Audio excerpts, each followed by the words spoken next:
All right, welcome. Today, we're on a hunt for a hidden connection, what we're calling a golden thread that ties together some incredibly different stories. I mean, on the surface, they seem to have absolutely nothing in common. But if you stick with me, I think the pattern we're about to uncover might just change how you see things. So, our first puzzle piece is a journey into spiritual transformation and, believe it or not, the almost cosmic forces of modern finance. Then we're going to jump way over to the tightly controlled religious world of the Soviet-era Latvian SSR. And from there, we'll pivot to the evolution of the United States as a global superpower right after the Cold War. And finally, we'll land on something deeply, deeply personal, the pain of a father struggling to connect with his child. So yeah, spiritual finance, Soviet Latvia, American foreign policy, and family pain.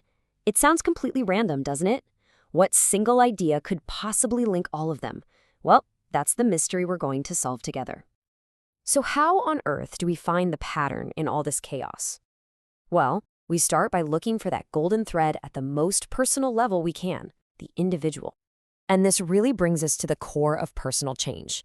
It all starts with the individual forging a new self, often under intense pressure and transformation, a process one of our sources calls the crucible. Now, the crucible isn't just some trial by fire. Our source defines it as a quantum holding vault, this protected in-between space between an old self and a new one.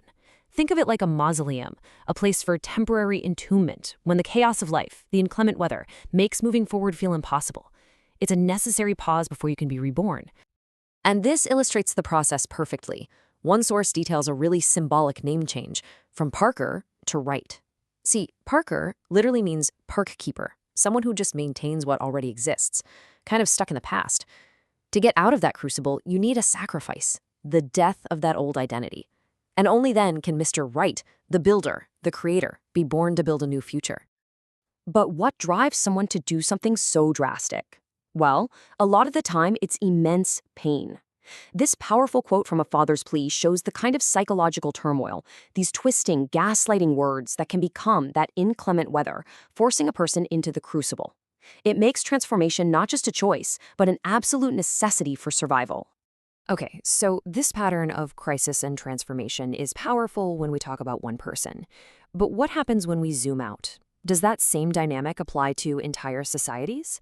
Let's take a look at the bigger systems of control that can force not just a person, but a whole nation into its own kind of crucible. Here we see two totally different architectures of power. On one side, you have financial giants like BlackRock and Vanguard, described metaphorically as a cosmic architecture, these elemental forces shaping our world. And on the other, you have the direct state control of the Latvian SSR, where government agents were literally sitting in church services, monitoring people. One is abstract, the other is brutally concrete, but make no mistake, both are powerful systems of control. And in Latvia, that state control was aimed at a really religious society. This data from 1950 shows it was almost an even split between Lutherans and Catholics. For the Soviet state, this kind of spiritual diversity wasn't a strength to be celebrated. It was a potential threat that had to be managed and ultimately suppressed. And hey, even a global superpower isn't immune to this dynamic. This timeline shows the U.S. navigating its own crucibles: the end of the Cold War, the shock of 9/11, the divisive politics, historic elections. Every single one of these events forced the nation into a period of intense turmoil and transformation, reshaping its very identity on the world stage. So we've seen this struggle against control at the personal level and the national level. But how does the change actually happen? How do we break free? Well, a lot of the time, the key is language, vowels, words, and symbols that create a definitive break from the past. Let's take the ancient Nazirite vow as an example. This was a clear, symbolic framework for transformation. By following these strict rules, no wine, no contact with the dead, no cutting your hair, a person publicly separated themselves from their old life. They consecrated themselves to a new sacred purpose. And that uncut hair, it was a constant, visible symbol of that change. And that really brings us to the central idea. It doesn't matter if it's an ancient, sacred vow, a symbolic name change from Parker to Wright, or those destructive, gaslighting words from a painful relationship. Language is the tool. Words can be the chains that trap you in an old reality, or they can be the key that unlocks a brand new one. All right, we've looked at all the pieces, the individual, the state, the superpower, the language of change. Now it is time to pull that golden thread and see how this all connects. And here it is, the pattern, laid bare. At every single level, individual, society, and system, we find the same three elements. First, you have the crucible, that period of intense pressure, like a father's personal grief or a nation reeling from an attack. Second, there's the control, a force that confines, whether it's manipulative words, state surveillance, or a cosmic financial system.